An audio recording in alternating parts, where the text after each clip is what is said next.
Katie Stewart, and this was my attempt at the water filtration activity. The materials used were aluminum sulfate.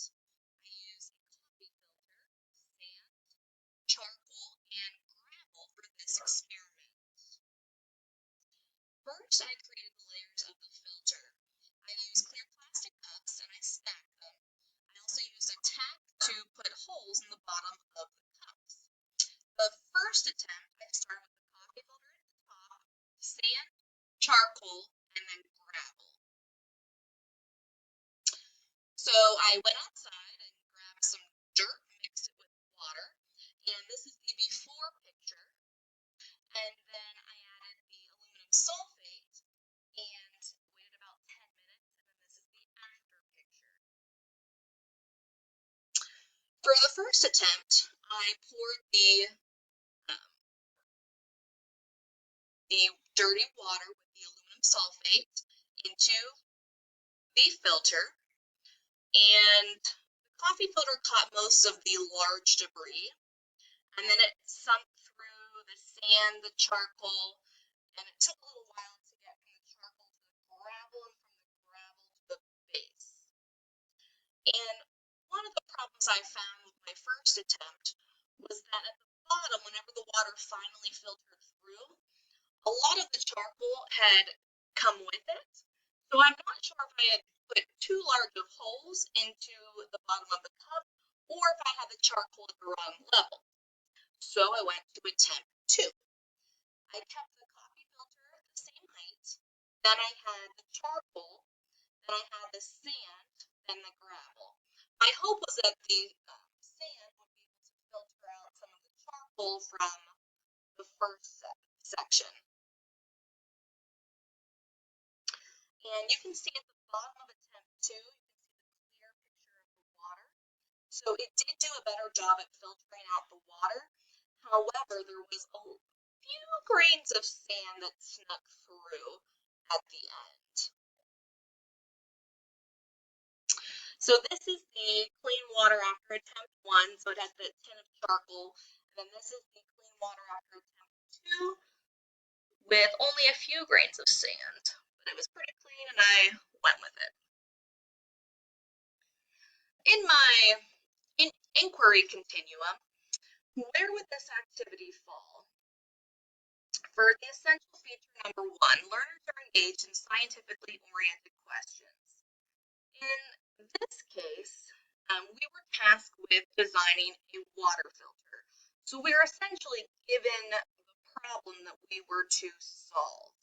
So I would say that this section is more teacher guided. Now, if we had gone outside and done an experiment, asked, well, why would water need filtered? And we came about creating a water filter that way, it could be more learner directed. But in this case, I would say it was more teacher guided. Number 2, learners give priority to evidence, which allows them to develop and evaluate explanations that address scientifically oriented questions. In this case, we were given the materials and we were told to, with these materials, figure out how to create a water filter. So we had to either, research or we just experimented until we figured out, which level that the material should go in to create the best filter for clean water. So I would say this leaned more towards the learner-directed side. Number 3, learners formulate explanations from evidence to address scientifically oriented questions.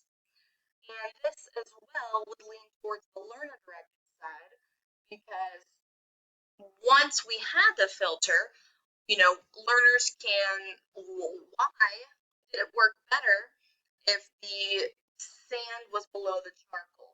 Or maybe in someone else's case, why would it work better if the charcoal was below the sand? So depending on how the process worked for someone else, that's more learner directed. Number 4, learners evaluate their explanations in light of alternative explanations, particularly those reflecting scientific understanding. Now, we were not really given many connections other than one video where they talked about the layers of the earth and how it might impact the layers of the filter. So that would lean right in here. We were given maybe possible connections, but we had to really figure it out. And then number 5, learners communicate and justify their proposed explanations. So once we had the filter, why did ours work? Why did my levels work the way they worked?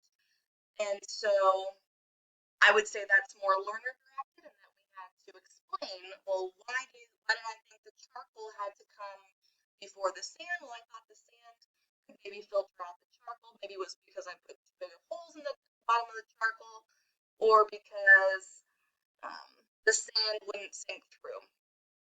However, I could, justify that explanation. And this concludes my water filtration activity.